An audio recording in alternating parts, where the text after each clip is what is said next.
For the longest time, a screen was just a box, a rigid frame that we all just stared into. But what if a screen didn't need a frame at all? Today, we're going to dive into the one technology that absolutely shattered that box and let our displays run wild. Just look at this. On the left, that's the world we all grew up in, the standardized frame era. TVs, monitors, phones, they were all defined by those hard rectangular edges. But on the right, that's the freeform era. This is the world that OLED technology created. And trust me, this is about so much more than just a pretty picture. And really, we're not just talking about a simple upgrade here. This was a genuine paradigm shift. OLED didn't just make screens better, it completely tore up the rulebook for what a screen even is and where it can go. This right here, this is the core idea for our entire explainer, the jump from a standardized frame to a freeform screen. This one concept explains pretty much the last decade of crazy device innovation, and it points exactly where we're headed next.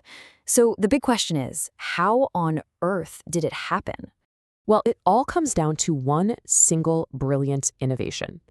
To really get how OLED broke the screen free, you first have to understand the biggest thing holding older displays back, a little component called the backlight. The easiest way to think of a backlight is like a big lamp that's just always on, sitting right behind the pixels. In the old LCD world, you absolutely needed this thing. The pixels themselves couldn't make their own light. They could only block the light coming from behind. And this one component created this whole cascade of design headaches. And this visual just illustrates the difference perfectly. Over on the left, you can see the whole LCD structure. It's this bulky sandwich of different layers with that big backlight unit at the very bottom. But then you look to the right, and that's OLED. OLEDs use these special organic compounds that are self-emitting. They are the pixel and the light source, all wrapped in one. The entire backlight? It's just gone. So what's the payoff for getting rid of that part? Oh, it is huge. Tossing the backlight wasn't just some tiny technical tweak. It led to incredible, tangible benefits. Right away, you get these ultra-slim designs. All that space you saved, you can now use it for bigger batteries. And for picture quality? Well, since an OLED pixel can turn itself completely off, you don't get that washed-out, glowing gray-black anymore. You get true black. Absolutely perfect contrast. But look, perfect black levels and razor-thin designs, that was just the start. The most mind-blowing consequence of this new, simpler structure was that it allowed screens to do something they had never, ever been able to do before: bend. So, this is the crucial moment. It was all about a shift in materials. Old LCDs had to be built on a rigid, super fragile sheet of glass. But OLEDs, they could be built on a flexible and really durable plastic substrate called polyamide. Just think of it as a kind of high-tech, heat-resistant plastic film. This was the moment the screen finally broke free from its flat, rigid prison. And this one simple change just unleashed an absolute explosion of creativity. First, we got the edge display, where the screen wraps around the side of a phone. That led directly to the foldable phone, a device that felt like pure science fiction just a few years ago. And from there, we got rollable TVs that literally disappear into their base, and slidable phones that expand right in your hand. It's a true innovation cascade.